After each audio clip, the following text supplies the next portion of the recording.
Hey everyone, welcome back.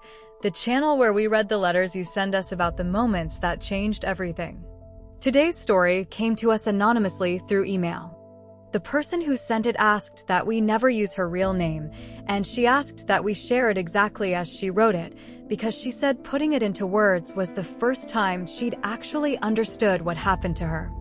I've changed her name, the names of everyone in her family, the city, and a few identifying details, just to protect her privacy. As always, this story is entirely fictional. Any resemblance to real people, places, or events is purely coincidental. Let's read the letter. My name is Elena. I'm 34, and I run finance operations for a hospital network with 3 campuses and about 900 employees. I know how a budget moves the way most people know how to parallel park. So when my parents called after 4 years of complete silence and invited me to a dinner to make things right, I should have asked exactly one question before I said yes. Who else is going to be at that table? I didn't ask. I drove out to a restaurant called the Windsor Room, walked through the door, and found 14 members of my family already seated, working through a spread of oysters, filet, and a bottle of wine that cost more than my monthly car payment. My father looked up from the head of the table, smiled at me like I was the answer to a problem he'd been solving all week, and said, "You're paying, right? You owe us that." He thought he had me cornered. He had no idea about the 2 sentences I was about to say to a restaurant manager, or what his own credit card was about to tell everyone at that table 20 minutes later. If this is your first time here, welcome, and if you've ever been the one everyone expects to fix things, pull up a chair, because this one's for you. But let me take you back a few weeks, before the dinner, before the parking lot full of cars I recognized, before my father tried to hand me a bill he had no intention of paying. I need to tell you who I was the morning that invitation came in, because that's the version of me they were counting on, and it's not who I'd been for a while. I started in hospital billing at 22, filing insurance claims in a windowless office that smelled like carpet glue. I worked my way up. Claims analyst, reimbursement coordinator, budget lead for 1 campus, director of finance operations for the whole network by 31. I'm not wealthy. I own a small townhouse outright, I max out a retirement account I never touch, and I have exactly one habit people find strange. I never order alcohol when I eat out. Unsweetened iced tea, every single time, no matter what the occasion. My coworkers think it's just a preference. It isn't. When you spend your 20s covering everyone else's tab, you learn to keep your own bill small enough that you can always walk away from it without flinching. The morning the invitation came, I was at my desk reconciling a vendor contract for surgical supplies, the kind of morning that makes you forget most people's lives don't run on spreadsheets. My phone buzzed. I looked down and felt something cold settle in my chest. For years of silence, and there it was. A notification from a family group chat I'd been removed from the day I became, in my father's words, the daughter who chose money over her own sister. I want you to sit with that phrase for a second. The daughter who chose money over her own sister. Because by the end of the story, you're going to understand exactly what that accusation was covering for. For years earlier, my younger sister Paige decided to open a yoga and wellness studio. Not a business plan. Not a lease she'd actually read. A studio, because she'd visited one in Austin with reclaimed wood floors and a smoothie bar and thought, I could do that. She was 26, had never run so much as a bake sale, and needed a $60,000 small business loan. The bank would approve it with a cosigner. That cosigner was supposed to be me. My mother called on a Sunday. My father sat beside her, arms crossed, already annoyed before I'd even answered. Paige needed this. It was her dream. I had good credit, a steady job, and a long history of saying yes. Just sign the papers, Elena. I asked to see her business plan. She didn't have one. I asked about her lease terms and her break-even point. She looked at me like I'd insulted her. My mother's voice went flat. She's your sister. You don't need a spreadsheet to love your sister. I said no. Not because I didn't love Paige. Because I had spent 10 years in hospital finance watching what happens when people take on debt for a dream with no foundation under it, and I knew exactly what $60,000 of someone else's failure looks like at 2 in the morning. My father stood up, pointed at the door, and said the sentence that ended things for 4 years. "If you won't help this family, you're not part of it." I drove home. The next morning, I was gone from the group chat. Nobody called. Nobody texted. For 4 years, I was the villain in a story I hadn't been allowed to help write. Here's the part that's hard to admit. The silence almost broke me. Not because I thought I was wrong. Because I miss being needed, and it took me 2 years and a therapist named Dr. Ose to name that properly. I had been the family's emergency fund since I was 19. First paycheck went to my mother's car repair. Tax refund went to my father's business insurance. When Paige's wedding venue fell through, I quietly covered the deposit on a new one and let my mother give a toast about raising 2 independent women. 2 independent women, 1 invoice. I want to pause the letter here, because I think a lot of you already know exactly what this feels like. If you've ever been the one who pays so nobody has to ask twice, I need you to hear this next part, because it's the whole hinge of the story. She writes, "I trained them. I taught my family that my name in a group chat meant a solution was coming. And when I finally stopped answering, they didn't ask what was wrong. They just found a way to get me back in the room." So when my mother's message came through after 4 years, saying she and my father had been reflecting and wanted to start healing as a family, I felt the old reflex fire up in my chest, the one that says, "Fix it, make it quiet, go." But I also heard Dr. Ose's voice. "You taught them you would always pay. That's the mistake you have to fix, and you fix it by stopping, not by paying more." My mother's message said, "Just the 4 of us. Her, your father, me, and Paige. A small dinner, a fresh start." Then a second message 30 seconds later. "Family takes care of family, sweetheart." It's time we remembered that. She'd used that exact phrase since I was 19, and it had never once meant that they would take care of me. I told my closest friend, Renata, that I was going. She looked at me over lunch and said, "Elena, this has an ambush written all over it." I laughed, because Renata had never met my family and she saw it faster than I did. I went anyway, not because I believed them, and not because I expected an apology, but because I needed to know if 4 years had changed anything, or if the silence had just been a longer version of the same conversation we'd always had. I set one rule for myself. 1 dinner. No money. If it felt wrong, I'd leave before dessert. I wrote it on a sticky note and pressed it to my steering wheel the morning of. That sticky note was still there when I pulled into the restaurant parking lot and started counting cars. My father's truck. My mother's sedan. Fine. Then my Aunt Carol's SUV. My Uncle Frank's pickup. Paige's hatchback with a faded sticker from the studio that had closed 9 months after it opened. 3 more cars I recognized. 2 I didn't. My stomach dropped before I even opened my door. Just the 4 of us, my mother had written. I counted 11 vehicles. I sat there for 2 full minutes with the engine off, reading that sticky note. The smart move would have been to back out and drive the 40 minutes home. Instead, I got out, straightened my blazer, and walked inside because I was 34 years old and I was done running out of restaurant parking lots. I want you to picture this with me because the detail matters. The hostess checked her screen, said, "Your party's already seated," and led me toward the back with a single menu. I could hear them before I saw them. Laughter, clinking glasses, my aunt's unmistakable laugh cutting through the room. I turned the corner and there it was. 14 chairs, 13 filled, 1 empty seat directly across from my father. Oysters on ice, a tower of filet, a shopping list of appetizers, and in the center, a bottle of Napa Cabernet I recognized from a hospital fundraiser retail list. Roughly $350. Already half gone. They'd been at it a while. The hostess leaned in and said quietly, "Your father put a card down to hold the reservation. We require one for parties this size." I filed that fact away the way I file every operational detail. Silently. Completely. His card was on the reservation. And yet somehow I already knew the bill wasn't meant to land on him. My mother saw me first and stood up with both arms open. Elena. Look at you. Actual applause, like I was coming home from deployment instead of the daughter they'd erased for 4 years. My uncle whistled. My aunt dabbed her eyes with a napkin.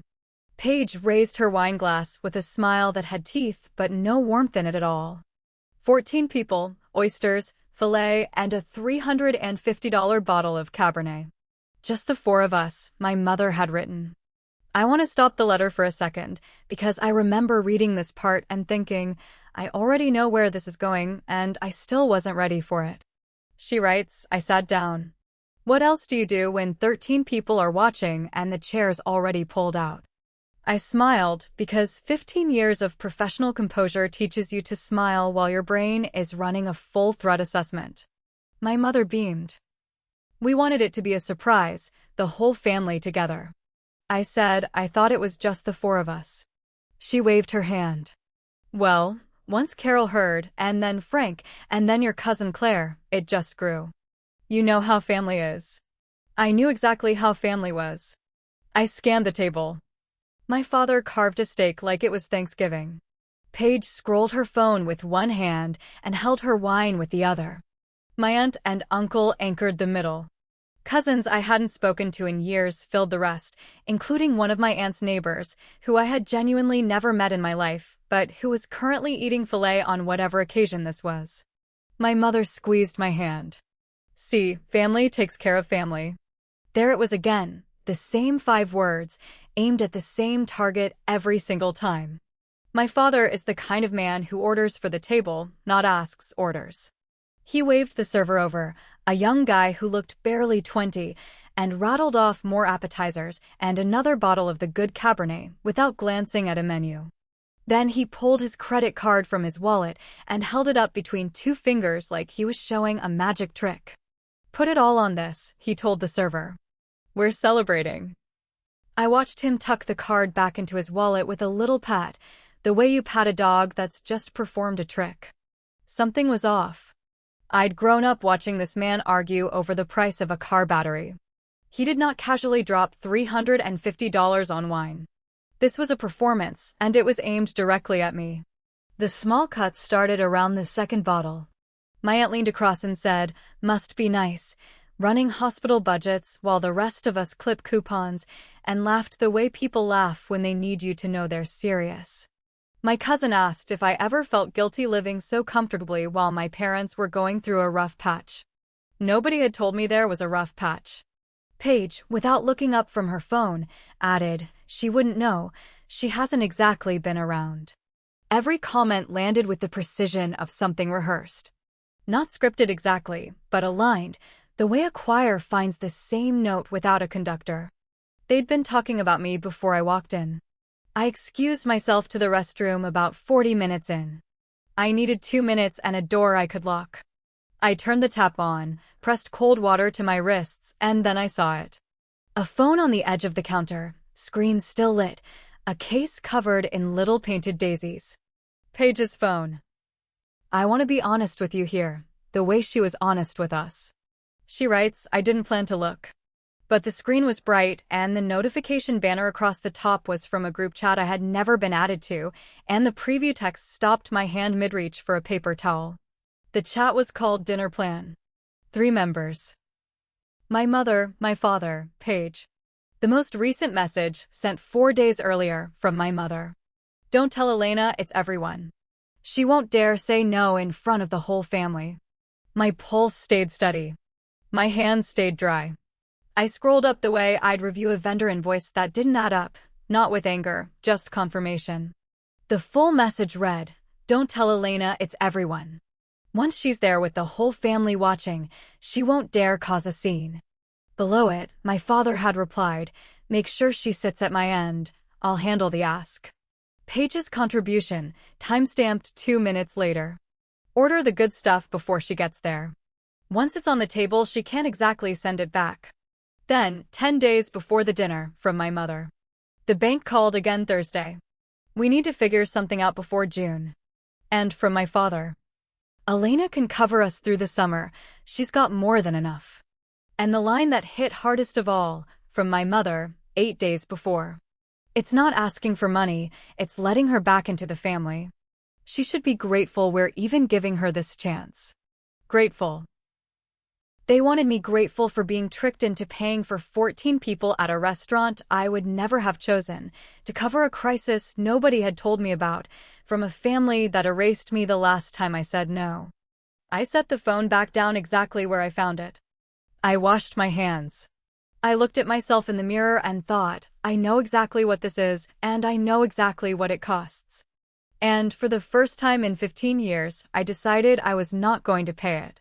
All right, I have to interrupt again here, because I think a lot of you are already yelling at your screen right now, and honestly fair. Keep listening, because what she does next, she planned in the time it takes to dry your hands.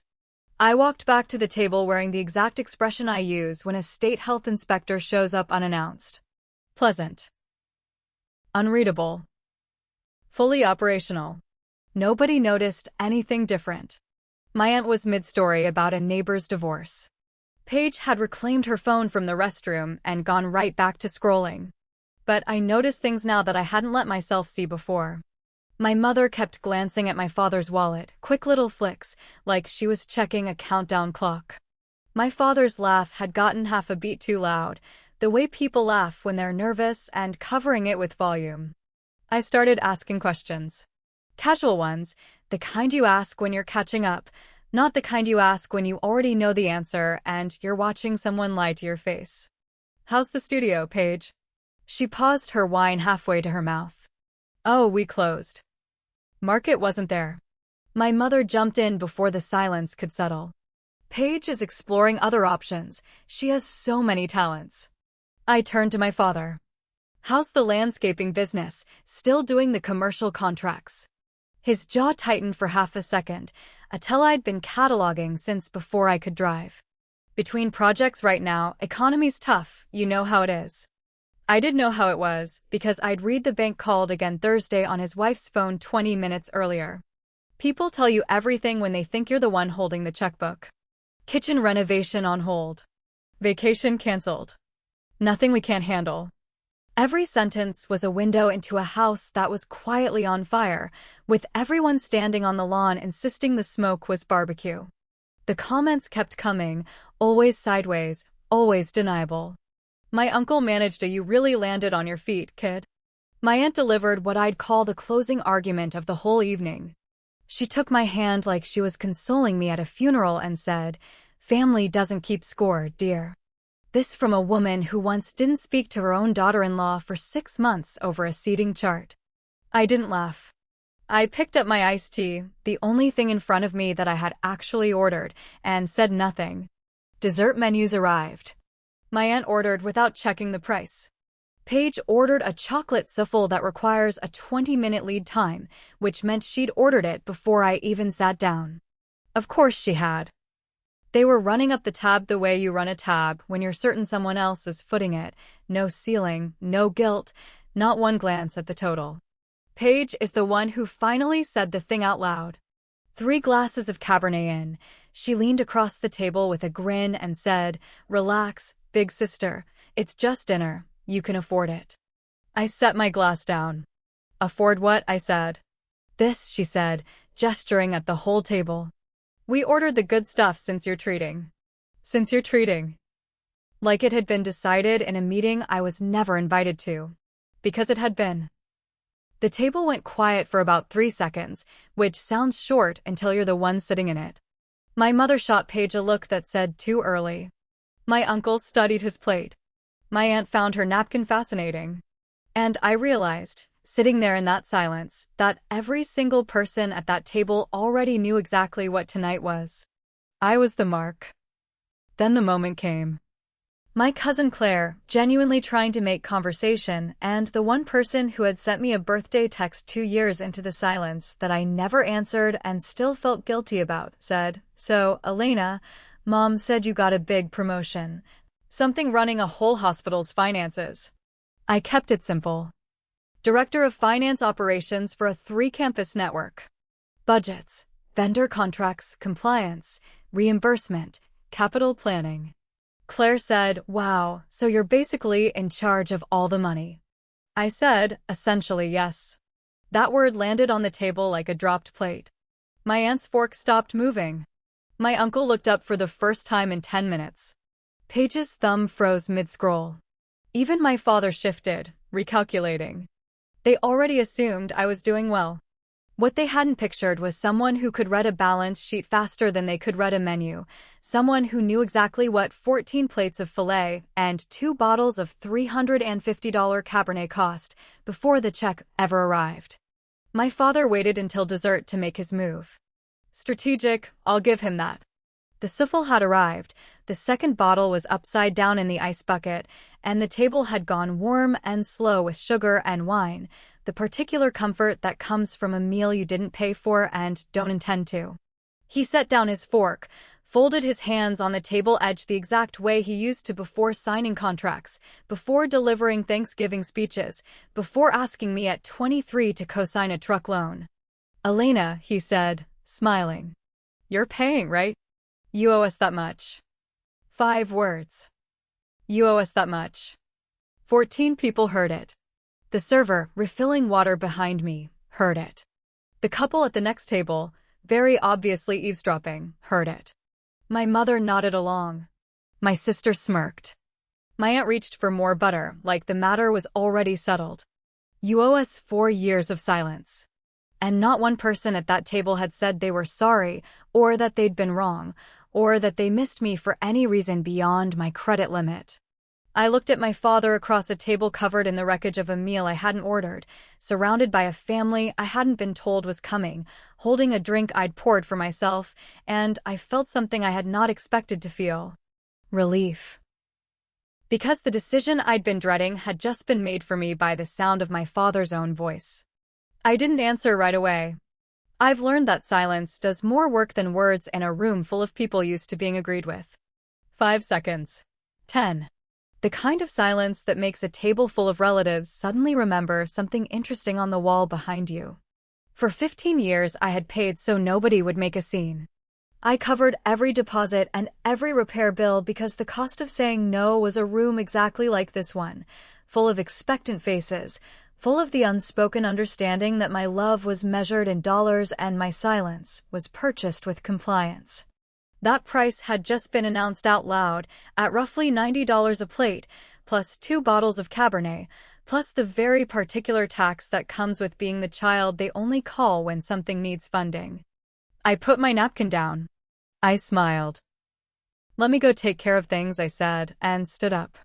My mother exhaled. My aunt patted her own chest in relief. My father unfolded his hands. Every one of them thought I was walking to the register to pay. I want to pause the letter one more time, because this next part is the whole reason we're all here. She writes, they had 14 people, 2 bottles of wine, and 4 years of pressure on their side. I had 2 sentences and a 20-year-old server named Marcus. I didn't walk to the front register. I walked to the service station at the back where Marcus was organizing check presenters next to the floor manager, a woman named Priya. I kept my voice low, the volume you use in this line of work when you're handling something that doesn't need an audience. I said, "I'm not the host, and I won't be covering this table tonight. Please bring the full check to the man at the head of the table, the one whose card is already on file." Priya nodded once. Then I said the second thing. "Split my iced tea onto a separate check and add 30% to it for the 2 of you. You've earned it tonight." Marcus's eyes widened slightly. Priya looked at me for exactly 3 seconds, reading the whole situation the way experienced staff always can. Then she said, "Done." No argument. "No, are you sure?" Because she'd been doing this long enough to recognize exactly what a redirect looks like. I paid my own check on the spot, 1 iced tea, 2 refills, plus the tip, and walked back to the table, sat down, and waited with all of them. Sipping the last of my drink while my aunt argued about mulch prices and my father checked his phone under the table with the tight, waiting look of a man expecting a message he didn't want. 10 minutes later, Marcus arrived with the leather check presenter and set it down directly in front of my father. Not near me. in front of the man whose card was on the reservation, who had told the table 2 hours earlier to put it all on this. The conversation died instantly. My father stared at the folio for 2 full seconds. I could watch him processing it. The check was supposed to go to Elena. It is in front of me instead. My mother's eyes went wide, flicking between the check and my face, doing the math out loud without saying a word. My father recovered fast, the way he always did. He opened the folio without looking at the total, because if he looked at the total in front of 14 people, the whole performance would end right there. "I've got it," he said, pulling out his card with the same 2-finger flourish from earlier. Marcus took it and said gently, "I'll be right back, sir," in the exact tone people use when they already know what's coming and the other person doesn't. He came back in 4 minutes. "Lean down," said, at a volume meant to be discreet, but perfectly audible to a table that had gone dead silent. "I'm sorry, sir, the card's been declined." Nobody moved. My father tried again. "Run it again." Marcus disappeared, came back in 2 minutes with the same gentle voice. "Still not going through, sir. Would you like to try another?" My father's fingers moved through his wallet, one card, then another, then a third pulled from behind his license like a last bullet he'd forgotten was even loaded. Handed it over. 14 people, no forks moving, no wine pouring, just the sound of my father's pride compressing into a wallet he couldn't close fast enough. Marcus came back a 3rd time. He didn't even need to say it. His face said it for him. My father looked at Marcus, then at me, not with anger yet, with something rawer, the look of a man realizing in front of everyone who matters to him that the safety net he'd counted on for 15 years was simply gone. I picked up my glass, took the last sip of iced tea, set it down, and said, "I don't owe you." "I never did." His chair scraped back. "Elena," he said, low, controlled, shaking at the edges. "What did you do?" "I didn't do anything, Dad. Your card was declined. That's between you and your bank. You were supposed to." He stopped himself half a second too late. The sentence hung there in front of everyone, unfinished but completely understood. "You were supposed to pay." My mother started crying, the loud, performative kind meant to recruit sympathy from adjacent tables. "After everything we've done for you." "What did you do for me, Mom?" I said. "Tell me, in front of everyone, what exactly did you do for me in the last 4 years?" Paige slammed her hand on the table. "This is so typical. You always make everything about you." My aunt reached for my arm. "Elena, dear, your father's clearly embarrassed. Can't you just—" "No," I said. One word, the way I'd say it to a vendor trying to shortchange an invoice. Clear. Final. No apology attached. Then my father broke, not with anger this time, with something worse. His voice dropped, and for one terrible, honest second, he sounded like a man standing in a house with the lights already off. "Elena, please, we're drowning." I saw him then. The scared man underneath the performance, the father who'd lost his business and his pride and couldn't say either of those things out loud until his own credit card said it for him. I felt something crack in my chest. And then he added, "And you'd let us drown." And the crack in my chest closed right back up, because even drowning, he was still reaching for my wallet instead of my hand. I stood up. Not fast. Not dramatic. The way you stand when the decision is already made and you don't need permission to leave. "Dad, I'm sorry you're struggling, I mean that." But this, I gestured at the table, the wrecked platters, the empty bottles turned upside down, 14 faces watching me like I was the villain in a script they'd rehearsed all week. This isn't asking for help. This is a trap. You didn't invite me here to make amends. You invited me here to make a payment. My mother's crying sharpened into something harder. "That's not fair, we just wanted you back." "You wanted me back for what I could cover, Mom," I said. I read the messages. "She can cover us through the summer." The whole table went pale. Paige's face drained. My mother's hand flew to her mouth. "If you need real help," I said, "I will sit down with a financial counselor with you. No audience, no wine list, no ambush. But I am not paying this bill. I wasn't told about it, I didn't order it, and I don't owe it to you." I never did. Nobody said a word. I picked up my bag, looked at my mother, and said the last thing I would say to her that night.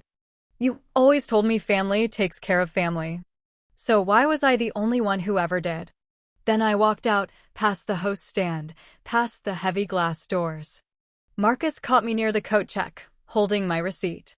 Thank you, he said, quiet and sincere. I told him he'd done great tonight. Then I walked to my car. The parking lot was quiet, warm summer air, cicadas starting up somewhere in the landscaping. I sat with the engine off, reading that sticky note still stuck to my steering wheel. One dinner, then home. I pulled out my phone. The family chat, the one that had somehow, without my knowledge, added me back an hour before this dinner, was already flooding with messages. I didn't read a single one.